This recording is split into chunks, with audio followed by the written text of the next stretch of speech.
के पास जाता है, क्योंकि हमारी आपकी दो माताएं हैं।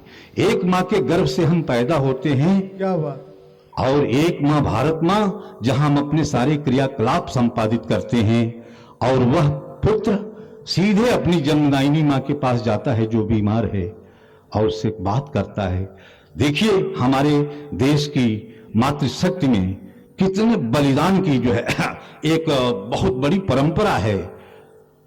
और वहां से वो बात करता है, क्या करता है देखिए, आपको कहता हूं स्वागत, कि मां वतन संकट में है कैसे बताऊं, कि मां वतन संकट में है कैसे बताऊं, और बिन कहे कुरुक्षेत्र में मैं कैसे जाऊं। छुट्टियों के बीच ही पैगाम आया, मुझको भारत मां ने है वापस बुलाया। और यहां पर ममता तुम्हारी रोकती है, और वहां उसकी आंख मुझको ढूंढती है।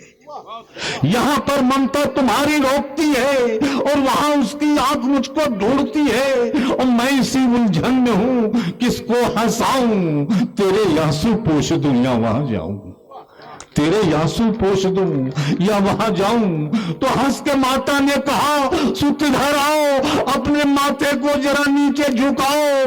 पुत्र तेरे शीश को फिर चूम लूं मैं, तेरा बचपन याद कर फिर झूम लूं मैं। पास आ जा, आज तुझको प्यार कर लूं, और बचपन की तरह तू रूठ जा, मनोहर कर लूं।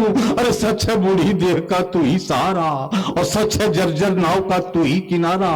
मगर तुझको रोक कर मैं क्या करूंगी, और किस तरह भारत का कर्जा मैं भरूंगी, किस तरह भारत का कर्जा मैं भरूंगी। इसलिए है पुत्र जाओ उम्र की कुछ भीख लेकर, और फिर मिलूं या ना मिलूं अंतिम हमारी सीख लेकर।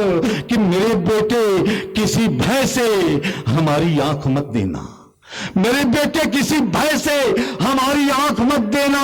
तुम्हारे हाथ मेरी साख है, ये साख मत देना। अगर मुश्किल हो राहों में तो बेटे हौसला रखना, भले ही जान दे देना मगर लद्दाख मत देना, भले ही जान दे देना मगर लद्दाख मत देना, भले ही जान दे देना मगर लद्दाख मत देना।